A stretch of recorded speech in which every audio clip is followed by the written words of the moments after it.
Hi, Greater Online Bible Study Group. I hope this message finds you doing very well. We are in week 2 of our Greater Online Bible Study, and I just want to talk about it for a little bit with you and kind of check in and see how you're doing so far. You know, in chapter 1, I thought it was really exciting because just from reading what Pastor Furtick said to us, I really believed that God had greater things for me. And I hope you did too. In fact, I don't even want to use the word believed. I want to say I believe that God has greater things for me, but it requires faith. And I think most of us were willing to say, yes, I believe I'm going to take this step of faith. And then we got into chapter 2, which was called Lesser Loser Life. And we actually learned a lot about what we think about ourselves and how we need to retrain our thoughts and not bring ourselves down by calling ourselves names or shunning ourselves in our heads and turning to, eating a box of Cheez-Its to make ourselves feel better or getting down and unable to get up. But we need to change that. We need to look at ourselves through God's eyes and through God's perspective. And then in chapter 3, dragging behind, how exciting it was to talk about leaving monotony and mediocrity. I mean, who wants to settle for mediocre? Not God's girls, not God's guys. No, we do not want to settle for mediocrity. We don't want to settle for doing the same thing every day and considering it boring. We want to know that what we're doing has purpose. And I don't know about you, but by the end of chapter 3, I was ready to say, yes, I'm going to pick up my nets all at once, just like the disciples, 2 of the disciples did when Jesus said to come follow them. I'm going to do it, and I'm not going to look back. I was really excited, and I still am. However, chapter 4 kind of threw me a curveball.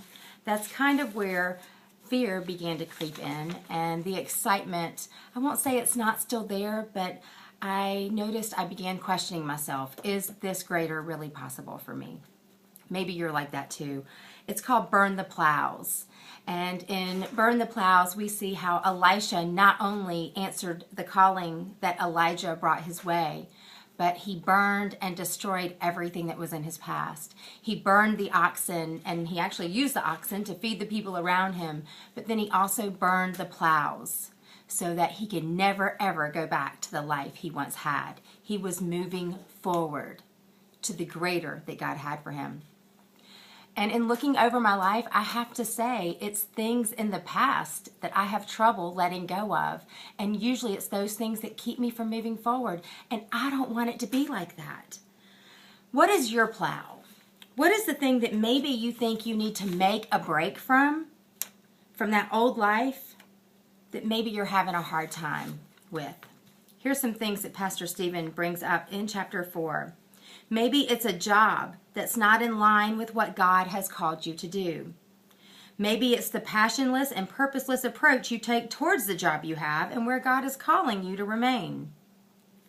What about the conscious choice to keep using your spouse's past mistakes against him or her when you know you really should let them go, forgive them, and not bring them back up again?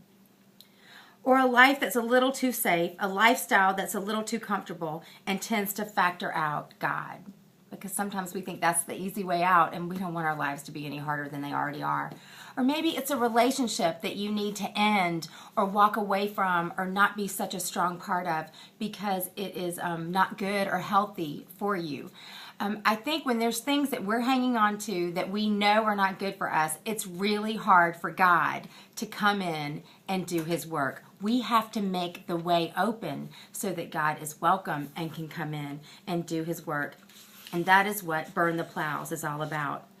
So I have to tell you, forward was my word for 2012, moving forward. There were some relationships that I needed to leave and never look back on. There were some things that happened in my past that I needed to leave and never use them as excuses for the way my life is today. There were some thoughts in my head about myself or even about other people that kind of kept me from being God's best. And I decided I was moving forward. I've been to counseling. I've dealt with my past. I'm ready to burn it. But as I read this chapter, Burn the Plows, I wondered, am I really going to be able to do this? Well, yes, the answer is yes, because we have God and nothing is impossible as long as we have Him. Please join me in burning the plows of your life, because this journey of greater is going to be impossible unless we're willing to do that. Sometimes it's not the great things that we're going to do next, but it's letting go of the things that are keeping a hold over our lives that keep us from doing the things that we need to do next. So don't look too far ahead. We don't want to look at, oh, where will I be in a year or 10 years? Maybe I'll be doing this. Don't look at that. Look at today. Drop yesterday. It's okay to remember it. You're always going to remember things, but it's time to burn those plows because we want to be greater. And so join me in burning the plows and moving forward in our greater journey. I'm going to burn my plow.